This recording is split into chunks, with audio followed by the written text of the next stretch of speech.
দেশজুড়ে এলপিজি গ্যাসের সংকট চলছে, ফলে পাবনায়ও নির্ধারিত মূল্যের চেয়ে বেশি দামে কিনতে হচ্ছে গ্যাসের সিলিন্ডার। এতে চরম ভোগান্তিতে পড়েছে মানুষ। এ নিয়ে আরো খবর জানাতে আমাদের সাথে পাবনা থেকে সরাসরি যুক্ত হচ্ছেন সহকর্মী কামরুল ইসলাম। কামরুল, এলপিজি গ্যাসের সংকট নিয়ে আপনার কাছে বিস্তারিত কি তথ্য আছে আমাদেরকে জানাবেন।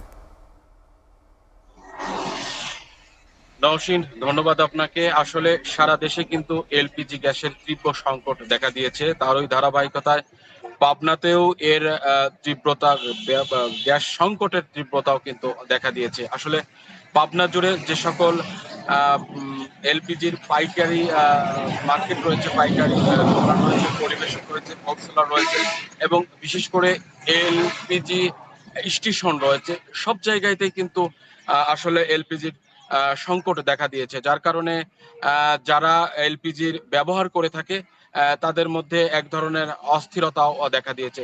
বিশেষ করে ১৩০০ টাকার যে সিলিন্ডার, সেটার দাম কিন্তু ২০০০ থেকে ২৫০০ টাকা নেওয়া হচ্ছে। তারপরেও সেই এলপিজি গ্যাস কিন্তু পাচ্ছে না। এক্ষেত্রে বিশেষ করে যারা এই গ্যাসের উপর নির্ভর করে রেস্তোরাঁ, রেস্টুরেন্ট এবং খাবার হোটেলগুলো চালায়, তাদের কিন্তু এই সংকটটা আরো বেশি দেখা দিয়েছে। এবং যারা চাকরি বাকরি করে খায় এবং এলপিজি নির্ভর রান্না বান্না করে, তাদের ক্ষেত্রে কিন্তু এটা আরো ব্যাপক সমস্যা দেখা দিয়েছে। আমি একজনের সাথে কথা বলতে চাই। এলপিজি না থাকার কারণে আপনাদের এই মুহূর্তে কি সমস্যা দেখা দিচ্ছে?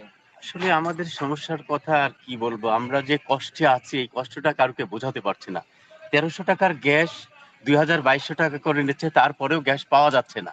আমাদের ডিউটি করা এতই কষ্টকর হয়ে গেছে, আমরা আসলে কি বলবো, ভাষায় বলতে পারছি না, আমরা খুবই কষ্টে আছি। আপনি যেমনটি শুনছিলেন আর কি, আসলে এই এলপিজি না থাকার কারণে আমি একটা এলপিজি পাম্পে দাঁড়িয়ে আছি। এই পাম্পে কিন্তু সামনে ড্রাম ফেলে বন্ধ রাখা হয়েছে, কারণ এখানে এলপিজি নেই বলে এখানকার কর্তা ব্যক্তিরা জানিয়েছেন। আসলে এটা না থাকার কারণে যেসব পাবনাতে কিন্তু প্রচুর পরিমাণ গাড়ি কিন্তু এলপিজি এবং সিএনজিতে চলাচল করে। যে সকল গাড়ি এলপিজিতে চলে, এই সকল যানবাহনগুলো কিন্তু এলপিজি না পাওয়ার কারণে তারাও দুর্ভোগের শিকার হচ্ছে।